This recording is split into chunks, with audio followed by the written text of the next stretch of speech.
Dawn and Mora, we are so honored to have the two of you with us today. Thank you so much for joining the Educators Forum here. You have been on a nature journaling journey together as a family, and are going to be able to give us some insights about that.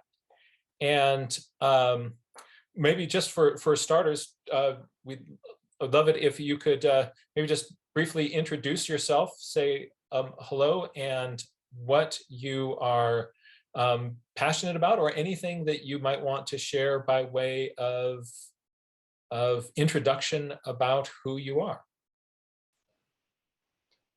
Sure. I'm Mora and I love birds. She loves more stuff too, but she loves birds a lot. She has a budgie and her nature journal has a lot of pictures of birds in. My name is Dawn. I am passionate about reading and writing. I just this year started teaching university classes. So I'm currently teaching one called Population, Food, and Sustainability, which is really interesting and challenging. What else? We live in Hamilton, Ontario. We have a lot of snow right now, and we've had quite a cold January. So we're kind of excited about this, or I'm kind of excited about this, because I find it challenging to keep up with nature journaling when it's so cold outside. And so I'm hoping that this will get some of my motivation back too. I hope so. I find just getting my brain stirred around with this group really does motivate me to bust my journal out and get all sorts of crazy things going on.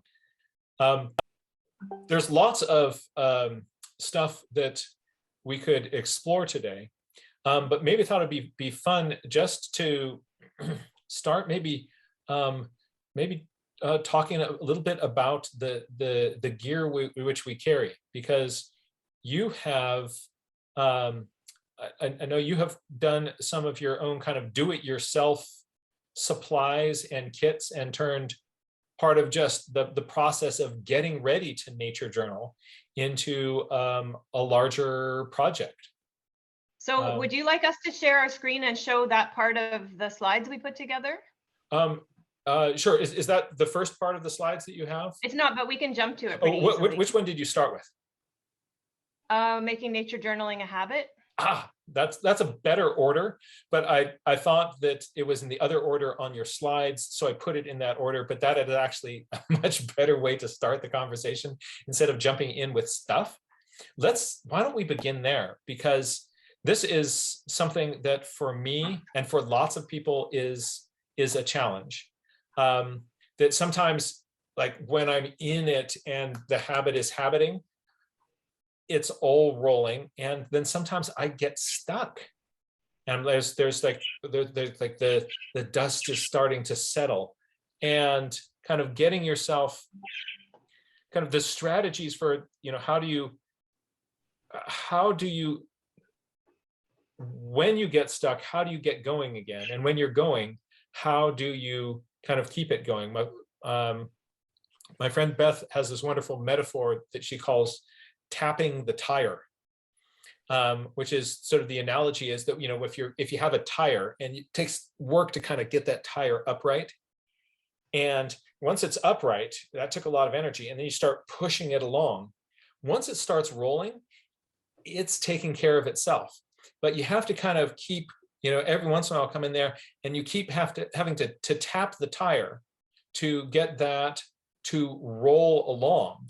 And as long as you're doing that, that sort of helps kind of keep it going. So I'd be interested in, what do you do when you do get stuck to kind of get that tire up again and to be able to tap your tire? Let's see what you've got in those slides. Okay, so we're going to share our screen. Jack, you can interrupt us. If we have our slides open, we won't see people in the Zoom, but you can interrupt us if necessary, right? That's right, no problem. Because we won't be following the chat either then. Yeah, the chat will just be a distraction. There we go. Okay, so we're going to start. Can you see our slides? Or Yes, we do. Okay, so nature journaling at home. So here's what we're going to cover. I thought we would cover one thing at a time and then maybe stop and have a time for discussion. So we'll just talk first about making nature journaling a habit, whether that's in a classroom or at home. And I'll be talking more in this first part, and Mora will definitely be talking more in the second part. So I love this book by James Clear called Atomic Habits. And if you are at all interested in habits, which according to some people make up 70% of what we do in a day, this is a great book to read. So I'm just going to kind of highlight some ways that nature journaling in particular, you can help build new habits. One is to make it obvious, to be specific about when and where you'll spend time nature journaling. Keep journaling supplies nearby, and sometimes a new context can help. So even just moving to a different room in your house or setting up a special chair to sit in. Make it attractive. We imitate other people more than we know, and the closer we are to them, the more we'll imitate them. So that's why this kind of nature journal forum is so important, because kind of the energy can build from person to person. Mm-hmm. I think it helps to make the atmosphere attractive. Sometimes we journal outside, but I think more often Mora and I both journal at home. And I think it can help to make the atmosphere attractive, to burn a candle, just something that will make you excited to sit down and do it. Another one, make it easy. And I think over and over about Jack's comment that it's not about making a pretty picture. So perfection is not what we're going for. Repetition is. The more you practice something, the more it becomes a habit. Jack mentioned year. So making it easy, if you are journaling outside, means keeping your bag of supplies light. And making it easy can also mean creating a small, reachable initial goal. That's what I'll talk about in some of the slides coming up. And then to make it satisfying. So drawing with a pen you enjoy on paper that feels nice. Finding an accountability partner can help. I think Mora and I were that for each other during the first part of the pandemic when we really got into journaling. So here are some of my ideas for creating habits. One that I find helpful when it's cold winter here in Canada, I sometimes find it hard to get outside. But I find if I keep track of how much time I spend outside, I'm more likely to look around and notice things that I want to journal. You can see I haven't done so well in this past week, but keeping track really does help me remember to get outside. I just do this in the back of my planner. It has kind of a grid page. I've said that one square is 15 minutes. And so at the end of the day, I just tally up and write the line. When we come to the end of January, I'll just make like a thick line to show that we're starting a new month and then keep on going. I know there's a thing called 1,000 hours outside. I find that too daunting because it ends up being more than 3 hours a day outside, which would be great, but doesn't seem very doable for our lifestyle. So I just have it as hours outside. Another thing that I have found helpful is to do a phenology wheel. Here on the right, you can see one that's for a whole month. And so it's divided into, well, for June, it was 30 days. And every day we would figure out what the moon was. That's this ring on the outside here. We would draw a little picture of the weather. And we would keep track of things like sunrise and sunset, the maximum and minimum temperature. And if we missed a day, we could look up the information online. So it wasn't that all was lost. On the left, you can see a phenology wheel that's more every month of the year. And so once a month, or you can work on it more days, but every month you have a little picture of something that you saw. In this one, the inside ring is for, was more for like religious festivals. So it would be Epiphany, I think is the January one in this one. Easter would be represented there, but you can do it different ways. One thing that I plan to do in February is to do a calendar sketch a day. I have this calendar in my planner and we have a wall calendar, so I don't really need to rewrite everything. So I thought it's a small enough space that it's not so intimidating. So to make it easy, right? Make it manageable. And my son made homemade ink for me for Christmas. So I plan to use a dip pen and to do a nature journal sketch every day in February. And they say, or at least some people say, 28 days makes a habit. Well, that will be just about perfect. Another thing, if we do a journal flip through, I'll show you more of this, but I have a perpetual nature journal, which I really like because it has a 2-page spread. And the idea is that every week you add something to that 2-page spread that matches with the date that you're in. So it gives context because you can see what time of year you drew what you drew. It's manageable to add to weekly. And then every week becomes a treasure hunt when you look for what you're going to draw. And again, if you miss a week, you can come back to it next year. That can actually come back and bite you because I kind of feel like, well, I didn't do it this week, but I'll get it next year. And so it can also become an excuse to have that out, I guess. So this one we did John's video on drawing birds, and then we sent it to a friend and she wanted to draw birds too, and so we started drawing birds together, and then she came over and we started a club, and she said hokey doodle all the time, and so that was the name of our club. And so we had badges that I drew, and then we just drew together, and it was really nice because it was another thing, just somebody keeping you accountable.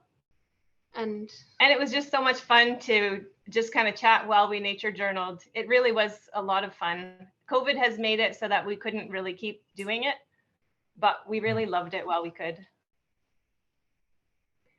Another thing can be if you plan for special outings. So the fall before this past one, most Fridays we called Adventure Fridays, and we would pick somewhere to go and hike, and we would pack lunches and snacks, and we would just spend as much time as we wanted to.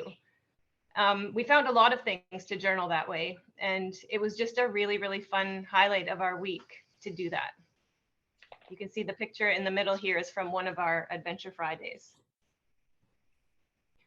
So I'm going to stop sharing my screen. I don't know if you can see these questions. If I do, maybe we don't need questions though. We can just talk more generally about making nature journaling a habit. That was beautiful. And there are a lot of really kind of dense ideas in there. That'd be fun to kind of unpack them a little bit.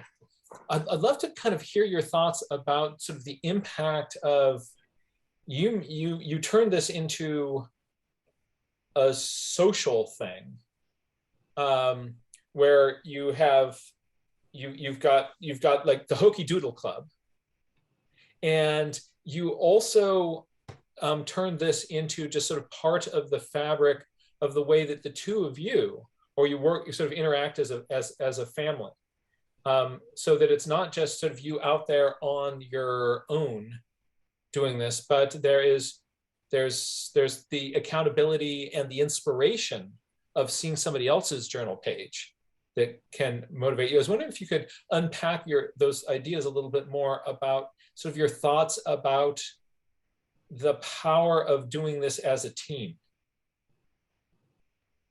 it keeps you more focused. Like, if you're just doing it alone, sometimes you can just like, oh, I'm hungry, wander off and get a snack, and then never really go back. But if you're focused and chatting, then you end up like just sitting there and doing it, not being tempted to just leave it and go. Mm-hmm.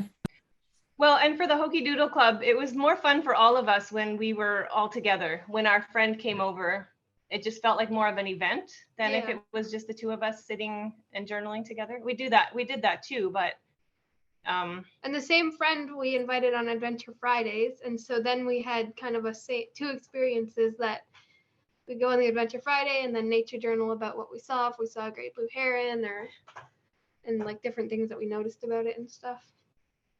It's really cool. Yeah, that is really powerful.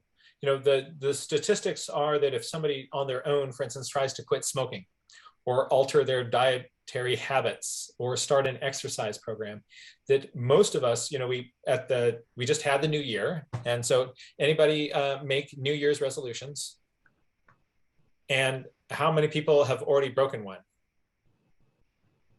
right? I've kept mine so far. That's impressive. Because one of the things that really helps people follow through on the things which we want to do is having those be as part of a social context. So if you and your partner decide that you're going to quit smoking together, your chances of being successful with this go way up. If you have decided, I want to take a walk every day, and there's an accountability buddy and a partner, you kind of got the buddy system going for that, you're much more likely to do that than if you're just trying to do it on your own. And you've built that into your family routines and into your social circles. So you have those kind of social interactions reinforcing the behaviors that you want to have. I think that's brilliant. So I have a question. Is that what the pencil miles is? Is it like a Zoom accountability almost? I've not participated before. Let's bring in Avea on that. The question is, in Pencil Miles and Chill, how does that relate to sort of thinking about that in terms of the social community that you are doing journaling within and relationships and accountability? Avea, could we bring you in on? Of course, yeah. So with that, that's kind of, it is about accountability in a way, but it's also about community. Initially, the idea there, and my friends Gargi and Akshay created it, and the idea was to be able to sit together and sketch, so that way you'd have people during the pandemic to hang out with, since we weren't allowed to have, not safe to have our in-person get-togethers. And over time, it's become more than just drawing together. Sometimes people will join and not necessarily draw, although that's, encouraged. It's also for people to be able to talk to each other, because we all get really lonely. And so is it just people are like, not just like talking in the chat, but while they're drawing, they can talk to people? Yeah. Oh, that's nice. Sometimes people— I might join. Oh yeah, please do. Yeah. We would love to have you, and we welcome anybody who wants to join us. Because we are largely limited to that, Yeah. at least here, we're kind of still in another lockdown type situation. So I heard about that. And so sometimes we'll share with each other, hey, I'm having a struggle with this particular thing within nature journaling, or maybe it's habit building, maybe it's a specific technique, maybe it's that we're working on a page. And so then we might share with each other and say, hey, what do you do? Is this something that you struggle with too? We talk about it. Other times, speaking of perpetual journals and phonology wheels, there's actually a member in our group named Linda Napier who regularly does those things. She just finished an entire year of her perpetual journal, and she works on them almost every pencil miles and then shows us what she's done at the end. Oh, nice. Yeah. So I bet she would love to chat with you and hear your experiences with that too. Yeah, that's great. Yeah, people will use it to finish up their stuff. So yeah. Something that I think is brilliant about that is just sort of the idea that your social context is then tied into this behavior that you want to be doing. So if you can tie what you want to do into what you're going to be doing, those things also reinforce each other. That's really beautiful. Hey, Marley, could I bring you in on this? Just your idea about sort of piggybacking ideas kind of ties into this habit building approach. Is it all right if I spotlight you? Sure. Ladies and gentlemen, Marley Pfeiffer. So tell us a little about this piggybacking. Well, first of all, I'm so glad that Dawn and Mora started with this habit thing, because I think in my experience of teaching nature journaling, it's not people's inability or lack of practice using watercolor or, knowing about animals or plants. It's usually these sort of metacognitive obstacles, and habit formation is one of the most important, I think. So I'm so glad that they started with that. That's awesome. Piggyback habits is a term that I came up with to describe, like, if, for example, you always eat a meal at a certain time, or you always go on a walk with a certain friend every week, or you always drink a warm beverage in the morning. I mean, everybody raise your hand if you have a warm beverage sort of habit in the morning. A lot of people do. So it's like, if you connect a habit to something that you're already doing, it's piggybacking on something that your brain is already accustomed to doing at the same time every day. That makes a lot of sense. So leverage the routines that you have to build into those, the routines that you want to have. And if you can then do that in a social context, you know, for instance, if your Adventure Friday crew is also, if you can get that crew into nature journaling, then that's beautiful. And then you're also leveraging projects. So the perpetual journal, the phonology wheels, or even just kind of keeping track of that time. You know, if you've got a calendar that where you say, like, I went for my walk today, and you keep track of that, it just noticing that makes it just so much likely that you're like, oh, you know, in the evening, like, oh, I haven't done that yet. And you're actually motivated then to plug that little hole, because there is a hole there. How do you think Mora, have you been doing any, are there any of those projects that you also do? Are you also keeping phonology wheels and those sorts of things? Or I did some phonology wheels last year. Not so much this year. I mostly just kind of go my own way with nature journaling. Just when I see something that I want a nature journal about, I think, and then I go back and do it. But cool. I don't really have a certain layout that I do. I try all sorts. All right. So there's several different ways of doing that.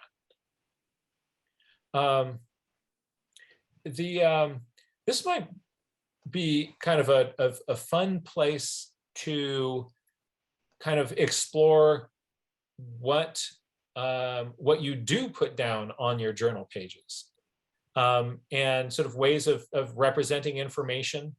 And would you feel comfortable sharing your thoughts about that with us? So we do have some of that in our slides. I can go to that part of the presentation if you want.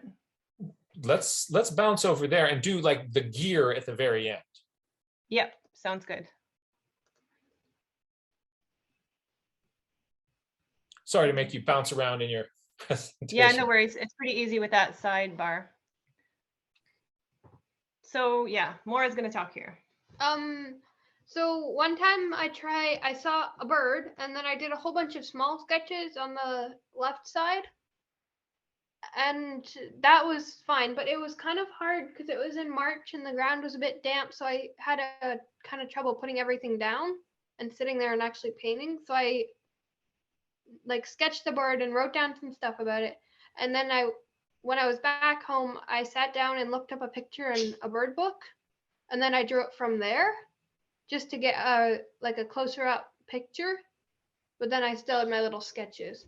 So I don't often just sit down and like sketch and paint, just right in the field. And well, sometimes in my backyard, but not a lot. Just go on a hike and do that. I would like take pictures and write down a few things, and then do a full page when I get back. So then the ones that we show next are from like journaling indoors. Well, actually, let's bounce back to that little bufflehead there for a second. Something that I think is really lovely to notice is just the way that you let yourself into the page. That you're delighted by the cute name, the Butterball. You like the little cute beak on this thing. And you know, I can see your by the notes in here, it really kind of gives you this a real insight into your personal experience. I think sometimes people they think that they're supposed to be somehow detached and objective about descriptions and things, but you're sort of acknowledging the ridiculous cuteness of a bufflehead and how beautiful it is. The the shine of the iridescence. I really like that addition to the page as well. That's something I think I'd like to do more of in my own journal as I look at this. And other footnote, you nailed the iridescence on that face, that little kind of blush of green mixing into purple. That's a Thank you. drawing I challenge. learned that from your wood duck thing, and I really liked it. You applied wood duck to bufflehead, and bam, that's working for you. Well, just the technique of putting the colors down and then the black. Yeah. Let's see that pintail. Okay, so this one was a hike that we did with friends, and we saw a pintail, but the cool thing was that there were like hundreds and hundreds and hundreds of mallards all on Lake Ontario, and then there was one pintail. And so it stood out a lot. And so I went home and drew it, and then I found a whole bunch of facts about it. So this is less me noticing and just learning a bunch about it, and wrote it down on the side, and then a little note about where I saw it. Yeah, I think that sort of thinking of these as kind of infographics, where you've got your observations, but then you can supplement that with all the things that you're learning about these critters. That's a great activity for. Well, and Mora was commenting that like learning about the bird gives a new appreciation for it too. Mm-hmm. So all of that extra information just makes you appreciate even more the bird that you saw on a hike or wherever it was. Shall we go to the next one? Sure. So folks just sort of notice that, so you had sort of, quick field sketches. Here we're adding in sort of the focus and then the sort of sidebar of all these little postures of the mallards that are out there kind of going and doing mallard things. Having those elements together on the same page gets your brain thinking in different ways. I think that's really powerful. I like that. So this is the same kind of layout. It was juncos in our backyard. And I really like learning like the facts, just like if their conservation is high concern or low concern, if like what they eat, and I didn't know that this one forages on the ground. I always see it in trees. I wonder like when it does that and stuff like that. So I just like learning the facts and then like looking closely when I draw it, because I like doing little sketches, but I like more just looking very closely at different angles of it and drawing it from that, like from pictures that other people took or that I took. Yeah. Is this a gouache that you're using? No, watercolors. That's watercolors. Great. Yeah. I like your value range. And this is, I mean, what a great way also to learn by having these categories where you're going to be looking at on these different birds, on the duck, on the junco, what is its any interesting behavior, conservation status, how is it related to the other birds. I think by having a system like that, it gets you to ask those questions in a way that you otherwise might not. Mm-hmm. There's a comment from Marley that said, crushing it on the value range. So big thumbs up from Marley. So the bluebird one is more of a kind of a wild one with less facts. I still did some facts, but less just like uniform. So I just wrote what I drew a picture and then I just wrote down all around it and a few quick sketches, and then I just drew it and then wrote down what I liked about it, because we saw this one on a hike. Did you find that little eggshell? I think we looked that up. Or I know that bluebirds eggs are blue and I'd seen them before. One thing I wanted to point out that I thought was neat here, a bird book would say, like, I guess the author's impression of what the bird sounds like, but Mora kind of made up her own because that one didn't sound like a bluebird to her. So hers was Pikachu do diddy do. Like, I just think it's really cool. Like, why not make up your own? Because you're the one that would be able to read that back again. Pikachu do diddy do. I love it. You know, that's absolutely right. Yeah, David Sibley's description of bird songs work best for David Sibley. And Right. yours are going to work best for you. It's really fun. I like how you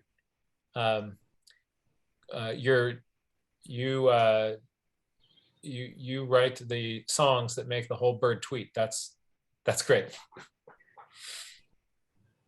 And then this is a life study of the cactus.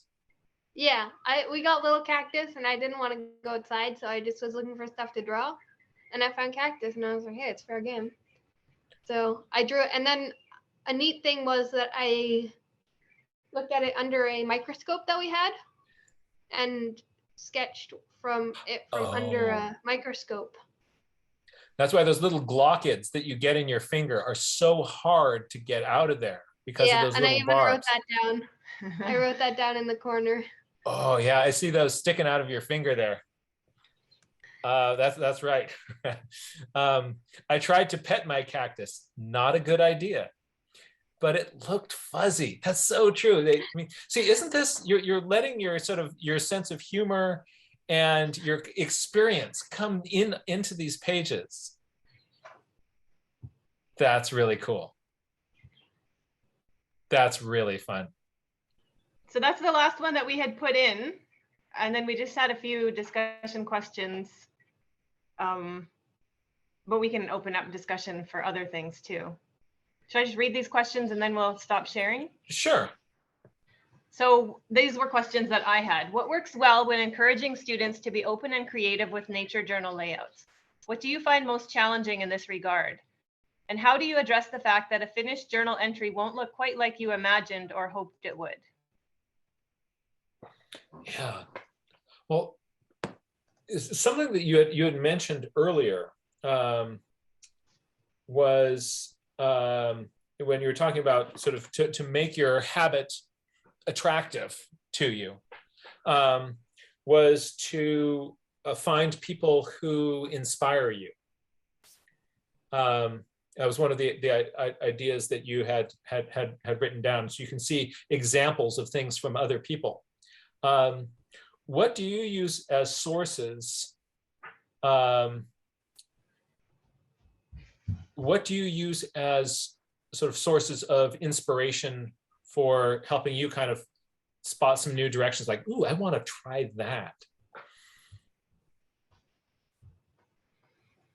I know Mora gets a lot of the pictures that she paints from the Cornell ornithology website, and a lot of the facts too. Yeah, beautiful pictures and some really cool facts. Like, it often has little boxes, like a lot of little boxes about where they live and stuff, but then they also have some funny ones, like, oh, the oldest bird ever banded was like 11 years and 12 months, and I like seeing that.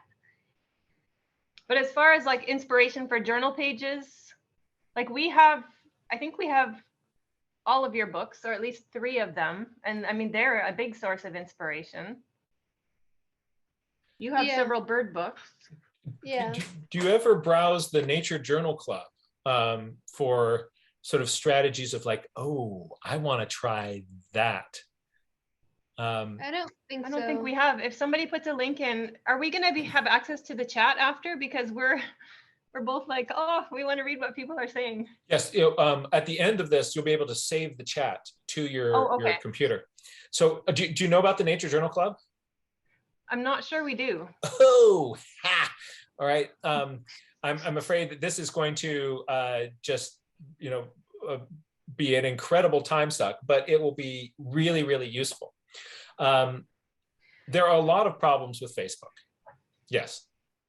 Oh, wait, the Facebook one. I'm on the Facebook Nature Yes, Journal. okay. Yep, that's what that is. So we've turned that into kind of a clean, well-lighted place with the help of amazing volunteers to help curate that and to keep it safe for all of us. Thank you, thank you, thank you, thank you, volunteers. I like kind of getting on there and sort of seeing like, you know, somebody's going to be doing something really different than the way that I regularly do things. And I'll see ideas in there that will kind of just shake up my Etch-a-Sketch. And then I will bring those out into the sort of one of those ideas with me. I'm going to say like, I'm going to try something just sort of in the style of, you know, something that I had noticed. Yeah, you that's know, true. that's Seeing something that's outside of what you've tried, or even outside of your comfort zone as far as sketching, can be really helpful. And Mora, do you know about the teen nature journal group? There's a group of teens who started their own nature journal club with sort of some online meetings, and I'll get you the information about that and how to connect with them. That also sort of expanding this idea of sort of finding your peer group, finding the community that inspires you. That might be something to look at to see if that is a source of motivation for you. And I think that a lot of people would get a lot of motivation by looking at your stuff too. A lot of kind of cross-pollination that goes on there. And something that you do that I think is kind of next level is that you're also making your own nature journal supplies. And I was thinking just about the degree to, I know there's, we had some work done on our house, and it was all done by other people who know how to swing hammers. And when I bring my daughters to their swim lessons, every day we walked past the house of this person who was remodeling his house and doing it all himself. And one day I stopped and talked to him about sort of the impact of, you know, what is it really like to sort of sit in your living room and kind of look around and go like, yep, should have done that differently, but yep, I did this. I'm wondering what it's like. What is some of your do-it-yourself nature journaling favorite gear, and what's it like to kind of be out there in the field with this stuff that you have created and made? So can we go to the part of our presentation that was about that? Sure. And then we'll come back after.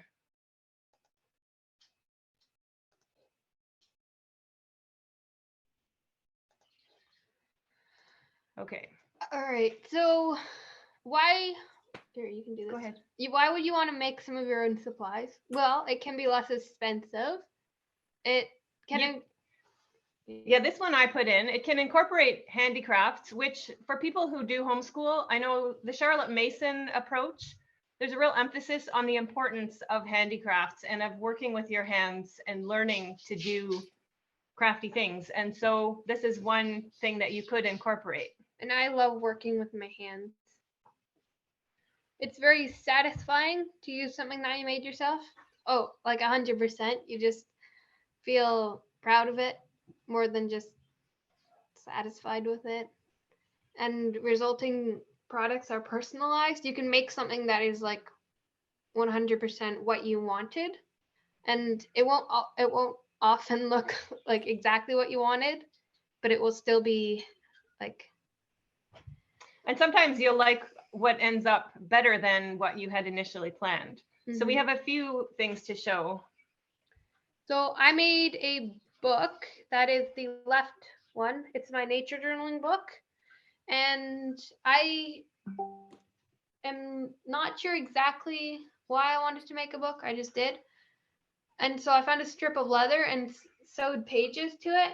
I actually have the book here, so I can show you a bit more of that after the slideshow. And then I made this bag with leather, and we have some leather tools. And so it was like we had the tools, and so it was easier than I wouldn't recommend. Then if you were starting from scratch, yeah. And wow. Yeah. And I saved the strap from another bag, so I didn't have to make a strap. And so my mom calls me a pack rat sometimes, but it paid off. And I also made this. I watched a Wild Wonder video from Roseanne Hansen, and she Mhm. had a thing like this. So I made my own because I thought, oh, that's a neat idea. And so so there's magnets for the Altoids tin, which is a paint tin, which we'll talk more about, and then a pill bottle for water that seals, and then a binder clip for your paintbrush when you're not using it. So she was talking about if you're standing up in nature journaling, you can have all your supplies there. You don't have to be kind of trying to balance everything at once. Oh, that's cool. So you've got that little blue thing, that little is a flip top jar with your water in it. Your Yeah, so it paints just are in the fits in this Altoids hole. tin. And we'll talk And about the paints next. oh, this So is so cool. the paint, I think Mom told me about this from John's book, a nature journaling Yeah, book. and it was Mhm. using like that little gum insert. And we tried that, but it ended up shaking around too much for me, and so the paint came out. So I got popsicle sticks and prettily covered them in hot glue, and then put them in a tin instead. And I used a like sketching pencil tin, which I like a lot better because the wider like little sections are easier to paint with. But the advantage is that an Altoids tin is a lot smaller and easier to carry. But it's nice that you can customize the colors that you want. If you like drawing, like say plants, you might add a lot of greens and browns and not so much, I don't know, orange. Like you could even add like smaller ones for orange and red, and then bigger ones for other ones. Oh, So it's Yeah, so really the cool. the popsicle sticks let you like kind of make your own size for the paints too, right? Mhm. You can have a bigger one and some smaller ones. yeah. Oh, that's it. It just must be so satisfying to kind of look down this. Earlier, when you're talking about in the Atomic Habits book, one of the goals there is just sort of to make whatever endeavor you're doing more satisfying. Yeah. And this must just be that in droves to kind of flip open your kit. Yeah, the one on the bottom left is my favorite. Yes. I made it like a while ago, but it's still my favorite. Did it come painted white inside, or did you add a coat of enamel on the inside? No, it was white on the inside. It was like a pencil tin, and Yeah. then it had a little plastic insert that you clip the pencil, like not clip them in, but like you put the pencils in. So I just took out the plastic insert and it was just a plain white tin. Yeah.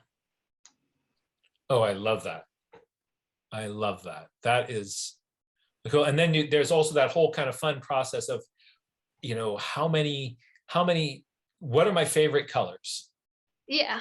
And And then how am I going to organize those? And that process of really being deliberate about it is so nice. I know that, when I teach people sometimes, like get the Winsor Newton palette kit and then reorganize them this way and replace this block with this block. And people like it a lot better.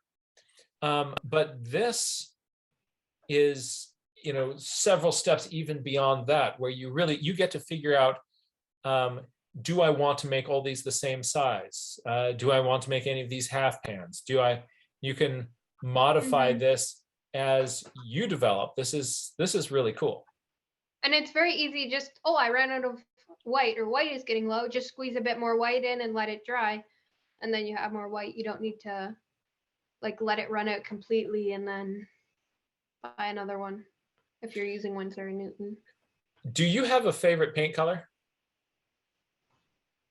No. I like different kinds of paint and just experimenting with mixing and stuff. I don't really have a favorite. My favorite color is like different shades of blue, but I even then I can't really say what shade. I just like experimenting. Right. I am, after this program, shoot me your address in an email, and we'll mail you a tube of Shadow Violet, which is a blue-purple color that when you sort of slosh it around, it sometimes separates into more purpley sections, sometimes into more bluey things, and is really fun. I think you might enjoy it. That sounds really neat. Is that it? Well, we just had a few things about getting started. I think the biggest thing is to have a growth mindset and just to have fun experimenting and realize that whether or not it works out like you expected, you still have gained from trying. And then of course, having basic supplies for crafting helps. And then with almost anything that we make, we end up looking online for like how-tos, or at least how to get started. Like with my bag, we needed to put snaps in, but I wasn't sure how to put snaps in. So it's very easy just to look online and it can tell you how to pound snaps. And I like pounding snaps now. Like did you get one of those little kits where you have the little base and a little thing, and you get bam, bam, bam, bam, bam.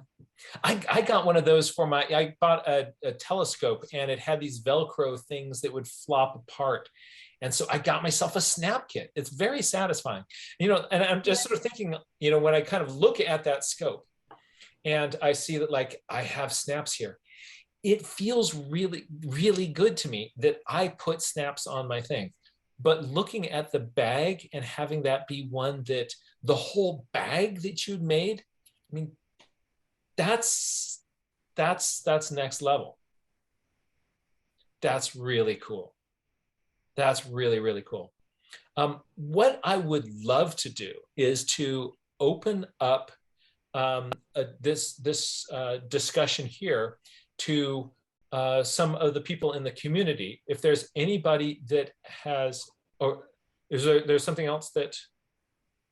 Yeah, I was gonna show how I made the book, like the. Oh, all right. Let's jump to that. I saw somebody asking what color this is, or what stuff Material. this is. Yeah, this is foam core. It's actually not the smartest thing because it would get wet and then maybe be a bit soggy. But I think like some plastic cardboard would be better. Is it cardboard? Yeah, this one is more cardboardy, but like some foam core is more... plastic foam core, or like the plastic cardboard. Roseanne Hansen said that after an election, if you find signs in a dump, that material is really good. But the way I did, I sewed. I'm going to turn off my screen so that it's going to make your screen bigger. Okay. Or move spotlight. Here we go. I think that I found 5. I have 5 sections of 4 pages each, and then I folded it in half and sewed down on the inside of each section. Maybe if you show from the end, can they see the different sections, like from this end? Oh yeah. There are like. Oh. No, right there. No. There. Oh, there yeah. So you made different signatures. Each one of those little sections is a signature, and then sewed each signature along that leather strip, and then affixed the leather strip to the end boards. Yeah, and then I clear coated it so that it's hard and like plasticky now. Oh, that's really smart. That is really it's very, very nice for like bending. It's not hinges or like the twirly binding that gets stuck. It's leather, so it just is very versatile. You can. It opens flat. Yeah. Well, and she was saying this way she could decide like what size she wanted the book to be, how lightweight.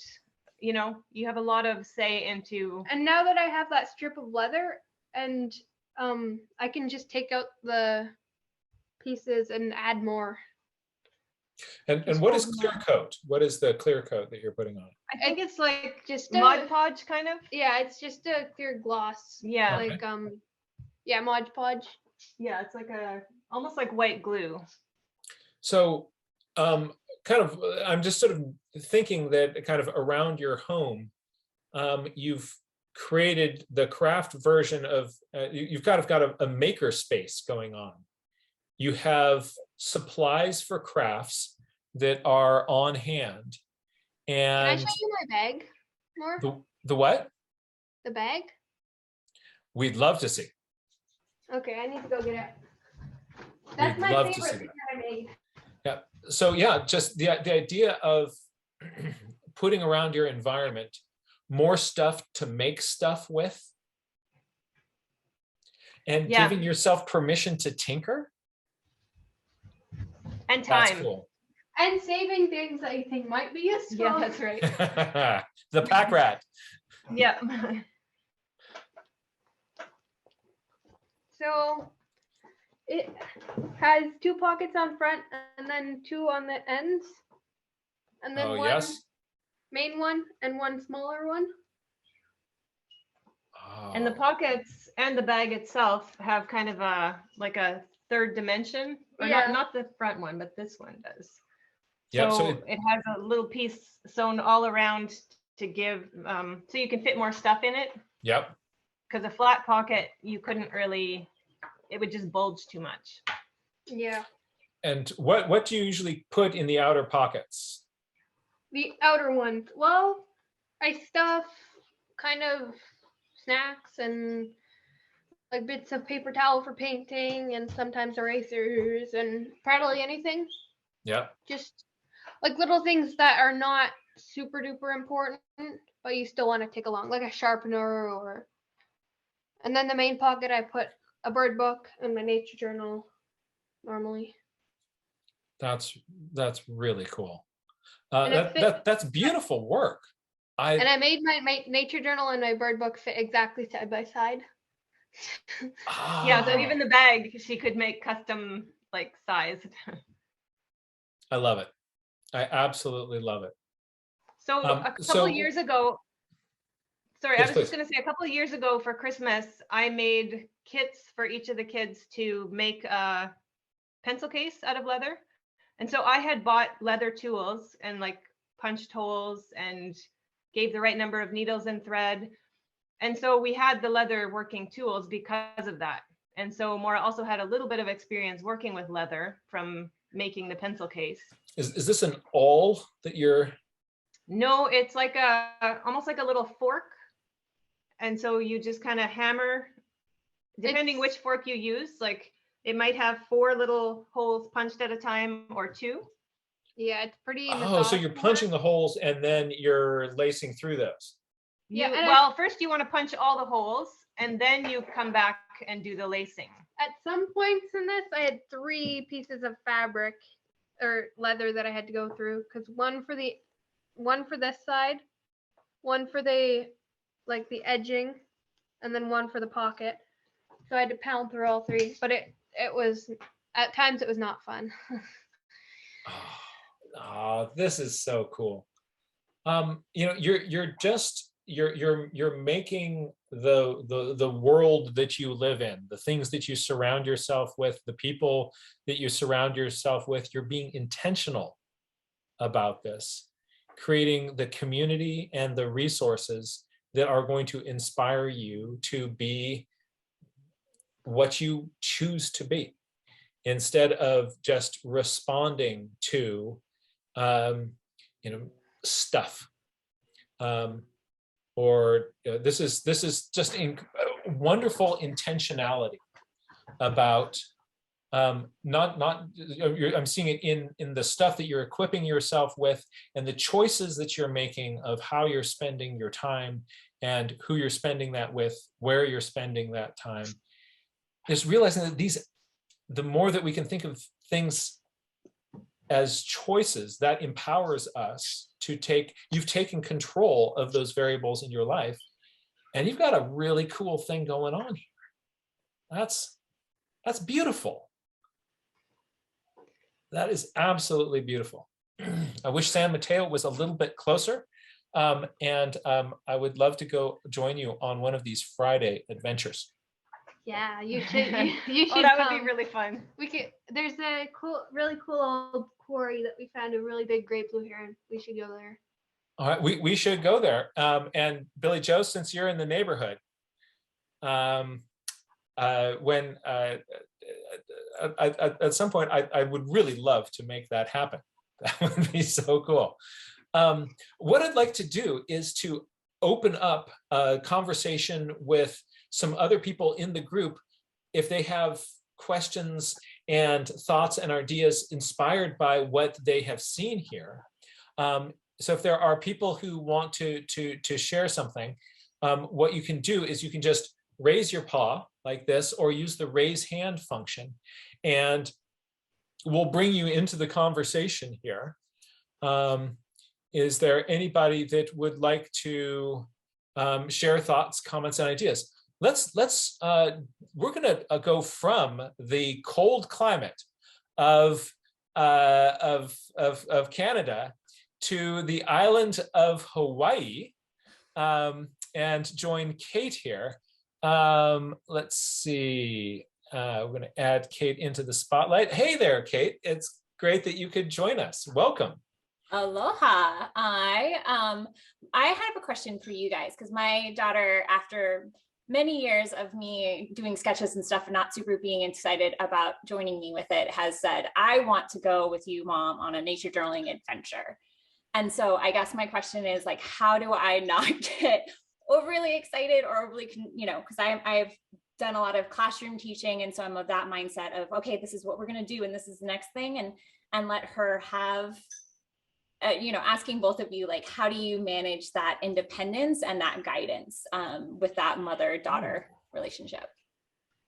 That's a little bit hard, because I feel like Mora has maybe more of a drive than I do to draw and paint. Like, she attended Jack did a bird right at the beginning of the first COVID lockdown. I guess it was in April or May 2020. He did a workshop. How to draw garden birds, how to draw waterfowl, and the garden birds one was the one, and though. How to draw eagles. And so we watched that together, and she fell in love. Like, I loved it. Yeah, absolutely. So I guess I don't know, because I feel like I've been like almost catching up a little bit. I would say, just because I have to do that. No, I would say, don't really just leave. You need to sit. I don't know. What did we say in the Charlotte Mason? Like, sit next to, but don't lean over, kind of. Yeah, like working together rather than like directing what's happening. So if you're doing your own thing and your daughter is doing her thing, but you're doing it side by side, and it might be a little tricky, because like you would be coming from a level of experience that she doesn't have yet. Mora, in a lot of ways, is a better drawer than I am. So just be we ready. didn't have that, you know? Just be ready to answer questions. I don't know. I really like that sit next to you, but don't lean over. Yeah, I think that's been the challenge, is that she sees me drawing things, and then she's like, oh, I can't draw like that, and gets a little intimidated in the past. And, that's really broken my heart, because I'm like, but I love your drawings. Kate, I wonder if you could do it with your left hand. Oh, that's a good idea. If you're right-handed. And then like you're on a little more level, as far as ability. And I felt that too when I was younger. Mom drew a lot. And when I was younger, I was like, no, I don't know.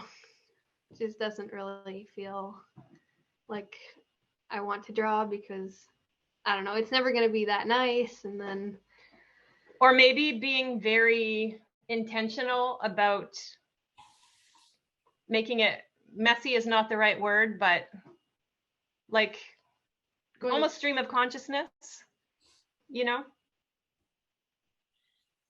really sort of role model that it's one thing to say it's not about pretty pictures and then whip out all these pretty pictures, but quick sketches that get an idea around, that capture something that you saw, that the bear was in the tree and there's a little kind of rough cartoon of that, rather than having it to be So it's a good, it's good permission to kind of let up on the perfection pedal.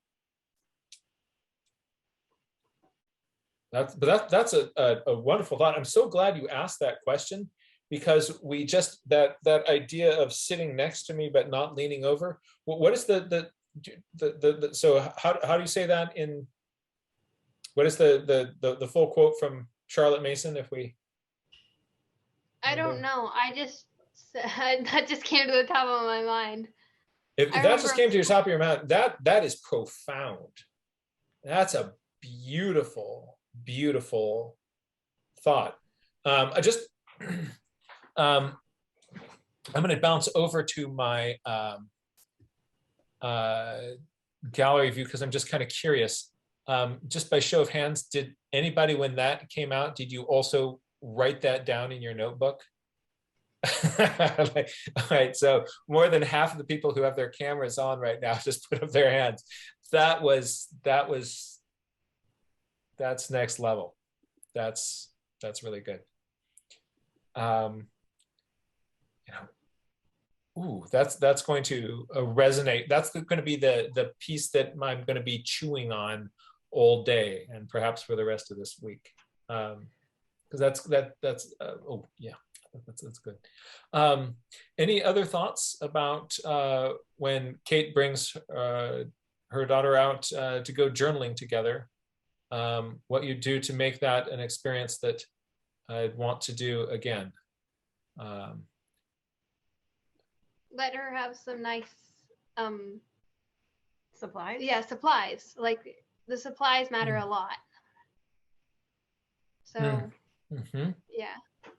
So yeah, I liked how you talked about sort of, you're going to sort of make it easy and logistically easy and satisfying, make it attractive, sort of make this sort of a pleasant experience. Something that I do with my daughters is, when they do fill up a journal, we go to the art supply store and they get to pick out their next journal, and they kind of walk through the store, and it's, you know, there's all these choices, and sometimes they go back for the same kind that they had before. But sometimes that sort of, you think of that process of gearing up to do something, it prepares your mind to do that. You know, the excitement of packing your luggage as you're about to go off on a trip, repacking your first aid kit to kind of prepare yourself for, like, now I'm ready for, like, I can see myself kind of handling the problem with hypoglycemia. I've got the little blue, you know, whatever it is, you know, or in any movie, you know, Sigourney Weaver is about to go off and battle the mother alien. And what does she do before she does that? There's a little scene where she gets out duct tape and like gets all sorts of stuff ready to go do it. And that sort of, that moment where you're kind of getting your gear together is part of sort of the mental preparation for it. So it might be fun to involve her in that process as well. And fortunately, we have another Canadian on board here with some other cool ideas. Billy Joe, drop it like it's hot. Hey, I was just thinking, sort of going along with what Mora was saying. And when I do it with kids, I'm always very conscious about them feeling not great about their drawing skills. So I try to make sure that I show me tracing something, like if it's a leaf, or to keep it super simple with like a black pen, which means I can't erase it. So I really try to focus on showing my mistakes and being like, that's part of it, right? So like, you know, here's an example of one I did with kids, right? Where it's just in black, and, you know, it's in black pen, and it is just what it is, right? And I can't go back, I can't change it. And then, you know, if you're like, when I'm by myself, then, you know, you can go to town a little bit more and go a little bit crazy, but that's when I'm having mom time. But I'm with kids, either my own or, you know, students, I try to keep it super simple and to really get them to focus on the bigger picture, which is really the I notices, and that they're using that picture to really enhance their I notices, and then really getting them to dive into the wonder, right? And really getting them to come up with their maybes based on their observations. So not so much about, wow, my picture is so beautiful, but like, what did you get out of it? What pieces did you notice that you can now incorporate into, you know, coming up with those possibilities? And for me, like, the I noticing and the pictures to me is the tool to that out of the box abstract thinking with the I wonders. And that to me is like the initial part, and then it's like that magical piece in the middle, which is really where you want to have those conversations with them and sort of take their focus off the picture, because we know that that will come. That will come as they get older, that will come with time with a pencil. But if you can get them to make the observations and then really have those engaging conversations about what they're wondering and what the possibilities are. I had a session today where I could see kids like wanting the right answer, and I kept on saying, doesn't matter, what do you think are the answers? And you know, and then I would, you know, try to lead them down to like, what are you noticing, and then how might that resonate to what you're asking out loud, and then being able to go through that I think takes the focus off the pretty picture in my experience so far. That's sort of where I've found some success. So I just wanted to pop that in there. That's really good. So you're keeping us on the observation and the wonder. Again, to paraphrase Bruce Lee, the journal is the finger pointing to the moon, and what you want to be concentrating on is the moon, not the finger pointing to the moon. And if we spend all our time kind of staring at the journal page, that's the finger. It's not the moon. And it probably has something to do with my own like imposter syndrome as well, right? Like, I'm not an art teacher. I am not, you know, the best artist. So I also don't really want to put a lot of focus onto them watching me do that either. If I have time with a pencil and eraser, it usually turns out okay. But that's part of it. Like, I want to direct it to somewhere else that is going to make everyone feel really good. And in that imposter syndrome, I'm still getting over, as we all know, that's a whole thing. So, you know, put it in a spot where I can do what I do really well, which is listen and ask lots of questions and guide them in a way that is hopefully going to get them to do the same thing, because the pictures will come, the drawing will come, the art piece will come.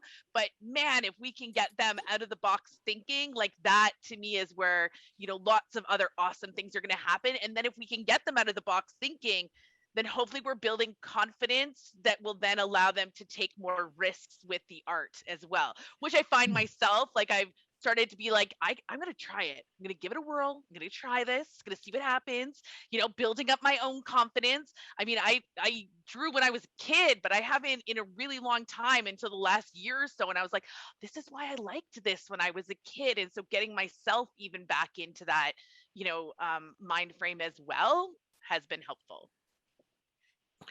Yeah, that's beautiful. That's beautiful. And if people have not been following the chat, the comment from Rebecca Rolnick, where she said, it's called Wild Wonder, not Wild Pretty Pictures. All right. So this is getting good here. But wait, Kate, there's more people who may have comments specifically about this or tying into this. So can I keep you on here a little bit more? All right, I'm going to bring in Aisha, and then after that, Ivea on this. Actually, let's bring Ivea on right now, just because then we kind of get this whole partridge family thing going on. But Aisha, you're up first. What is? Oh, sorry, my bad.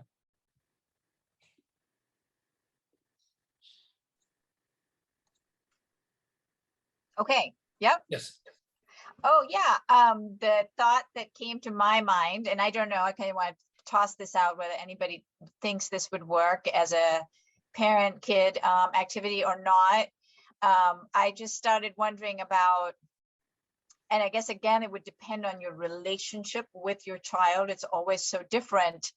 But almost like a joint project, I started brainstorming, like, what if it was a zoom in, zoom out, and one of you did the zoom in and one of you did the zoom out. And of course, I found myself thinking that perhaps the zoom out would be better for the adult because it'd be messier looking. So there'd be no pressure for the visual piece. And the child is doing the zoom in if they want, or you're opening it up and saying, this is a possible, which one do you want to choose? But also having Rebecca here is always a reminder that it can be just as much about writing rather than the drawing. So it could be one of you is writing and the other one is sketching the same object and just having the same thing. And so you have your own papers, but you've got this, joint thing you're doing, which I just started wondering if that kind of exercise would work well and would be fun to do. I really like that idea of like that joint, like we're both working on a task together. I think that's something really powerful because then it's it's that shared energy, and I think that might be nice for what.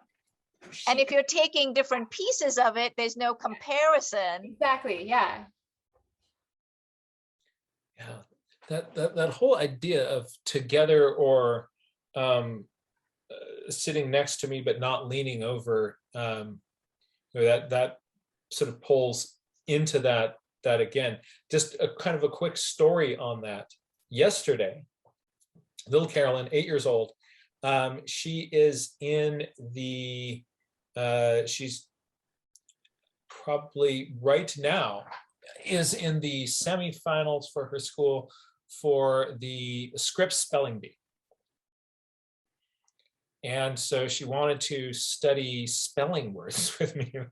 And we went out for, we had the list of spelling words. We went out for some errands and we were kind of doing other things. We had the list with us and we're looking like, oh, that's a really crazy word. And then I would try to spell it. And then it was like, we were messing around with this list of spelling words. And she was crazy into it. She later on reported that this was one of her favorite times of the day, was practicing these spelling words with me. And then we got home and we sat on the couch and I'm thinking like, today's the thing, we really got to buckle down on this. And the vibe turned from we're sitting side by side and I started leaning over her more and being the teacher instead of the person who's with you. And I tanked it, right? and she got frustrated, I got frustrated, and it just didn't work at all. Totally different vibe.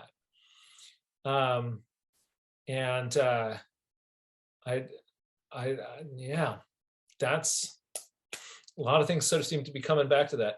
Let's bring in Ivea.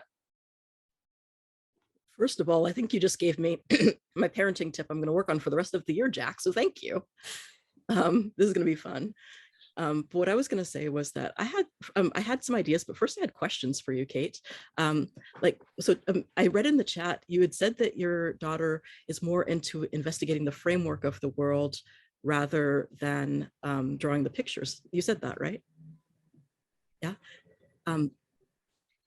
Yeah, it's funny because she's never been super into art. And then, so me being an art teacher from when she was, very little, everybody's like, oh, you must love art. You must be so great at art. And she's like, she just never truly had that love of putting a pencil to a paper and drawing. And so I think that's why nature journaling has just been so exciting for our family, as well as just me professionally, because it's like, oh, this is what I need to be doing, is seeing her shift that focus of just I need to make this I taught kids art, which is this after school program. You have to we're all gonna be drawing the same thing the same way at the same time with the same, it was just something that I was doing, and it never really worked. And so now I understand why it didn't work. And her seeing that as what art is, negatively impacted our relationship, and I think her relationship to art.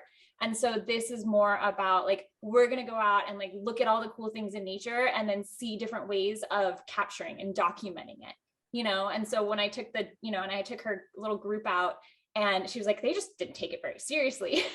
But it was, you know, the emphasis was, how do you want to document this? Do we want to document this by measurements, by science, by questions, by writing, by taking pictures, by drawing? You know, like there's all these different ways that we can just document and try to understand our experience. And I think that really clicked something in her head that just like kind of freed her up, because she's much more of a writer. And so it's like, oh yeah, somebody was saying like, you can write. And so she might want to write while I'm drawing or whatever. And it's just like this different framework that allows her to bring more of herself into it, I feel like, and just kind of her curiosity and having it being based more on that. And yeah, so that I'm guessing, just knowing my daughter, I think that's what's going on. And so that's why I was so excited that this was going to be the session today, because she literally was just like, we need to do just something, mother, daughter, we're going to go out and do this. And I was like, oh my God, I'm so excited. How do I not screw this up?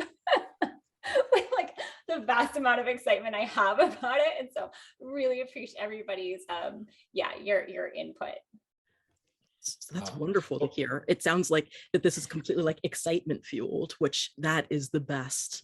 So my other question, and then an idea I had. So my idea was, does she like doing diagrams very much ever, or not so much?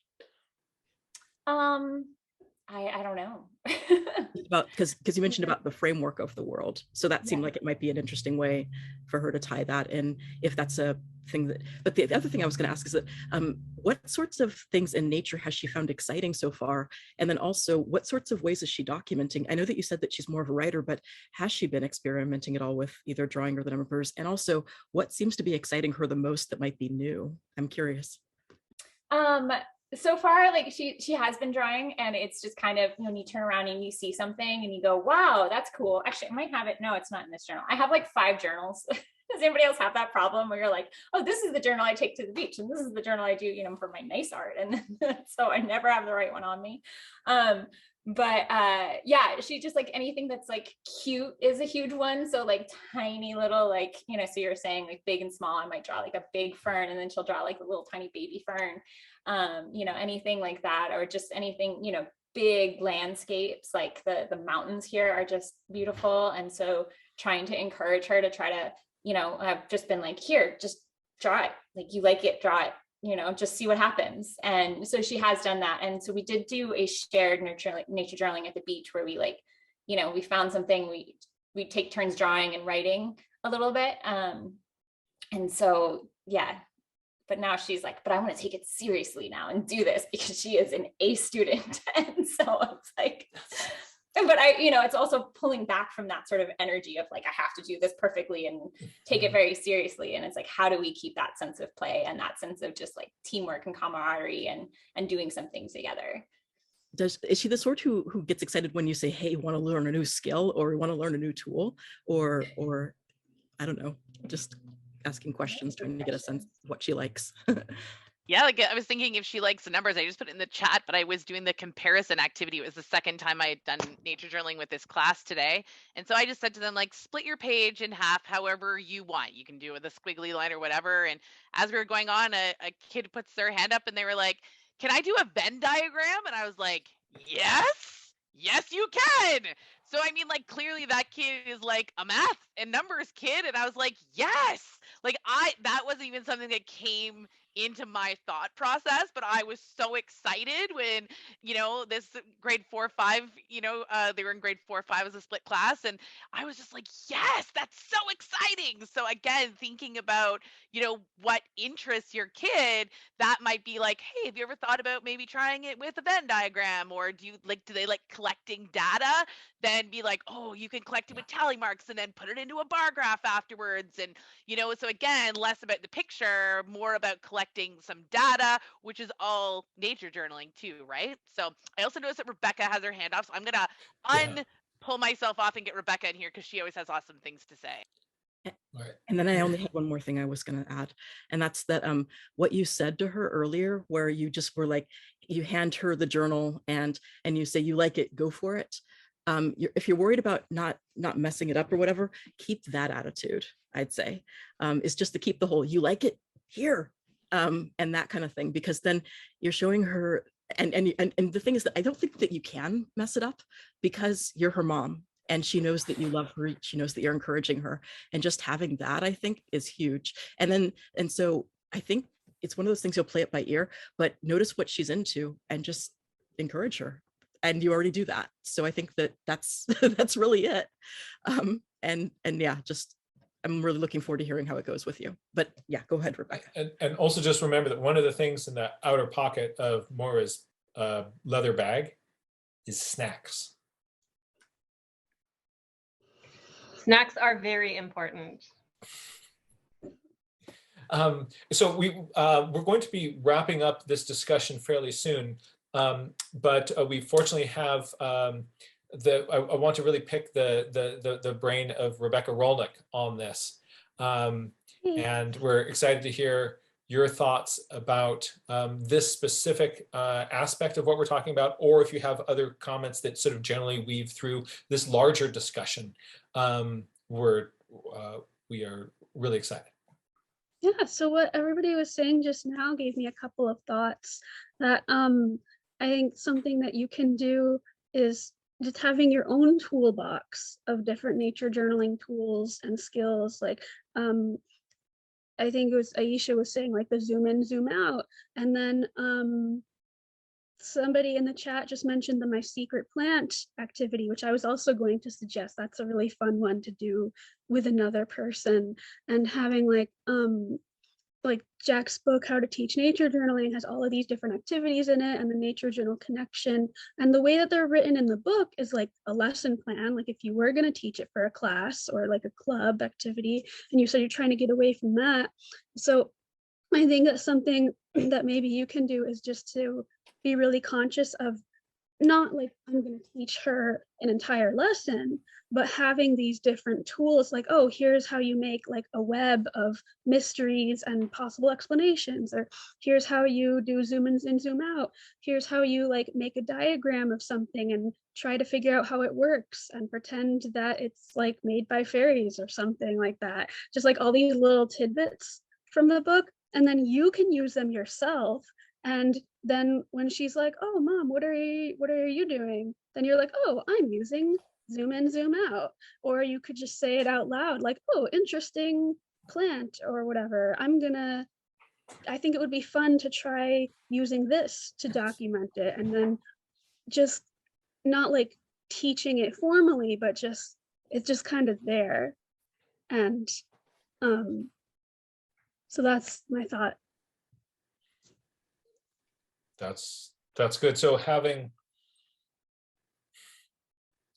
instead of going out with the lesson plan then of, I'm going to go out there, we're going to start with, I wonder, it reminds me of, then we're going to do zoom in, zoom out. That then gets you into teacher mode. I'm leaning over, not sitting next to. But have a list of those ideas so that they're possible prompts that you can play with.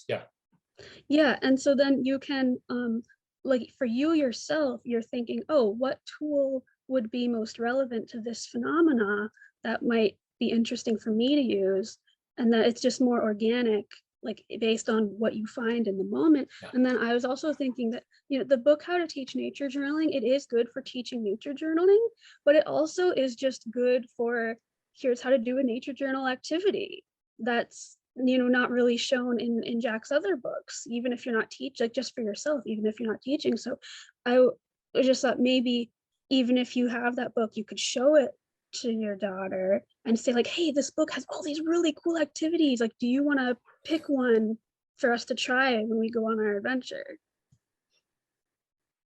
That's very, very useful.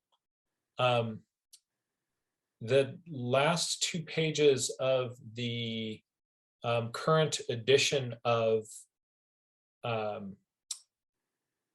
the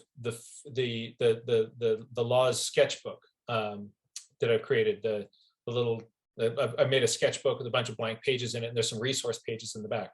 The last 2 pages of those is actually a list of nature journaling. Do you have that handy, Billy Joe? All right. So I'm going to, I'm going to make these other things smaller so that you can sort of see this. This is, the idea here is that this is exactly what you're talking about there. This is a list of different sort of nature journaling, the invitations to discovery that you can use in all sorts of different situations. Sort of another way of framing some of those activities that you've seen in kind of, here's what the class is going to be doing, but this is then more designed for you're walking out there and you're encountering animals. Well, these are things that you can do with it. You're encountering plants. And instead of that you're going to go do this one, then you're going to go do the next one. These are put in there as possible things that you can do. Is that sort of what you were talking about, Rebecca? We got to get you mittens, Rebecca. You look rather cold there.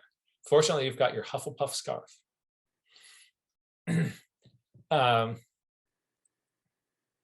Yeah, there you go. Go Badgers.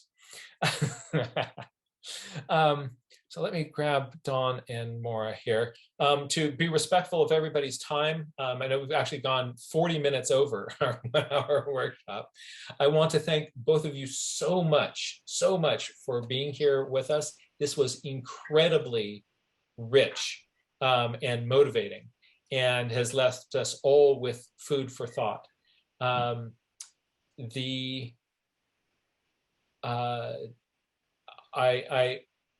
am really inspired by the way that you have done this, and this has actually given me ideas and thoughts about how to everybody thinks that, like, if you wrote a book on how to teach nature journaling, you must be really doing this right with your own family.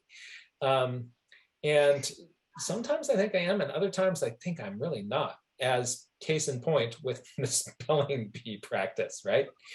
But this has been really thought-provoking for me, and thank you so much for helping us unpack the habits and think about how I can make this something that kind of intrinsically becomes a part of what I do. Ways of sort of playing on the page, and also ways of creating my own toolkit to further inspire me. I like your maker attitude and approach here. Thank you so much for being here. Thanks for having us. Thank you. It was fun.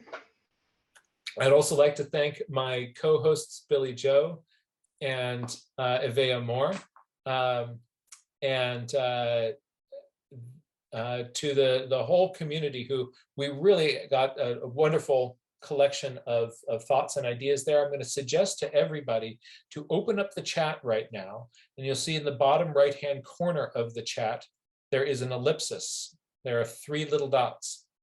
If you click on that, the top possibility there says Save Chat. Dear friends, thank you so much for being here. The work which we are doing together is profound and important. It connects us with the natural world and helps others connect with the natural world in a way that is going to bring us closer and to inspire the kind of care and stewardship that we need to do together to help this planet along. So grateful again to you, Dawn and Mora. This is inspiring and beautiful. And I look forward to perhaps someday looking for the heron in the quarry with you. Should I make it up to Canada? We'll also give Billy Joe a call, and we'll have a party. I'll bring some snacks. Take care, everyone. Thank you all for being here. Bye.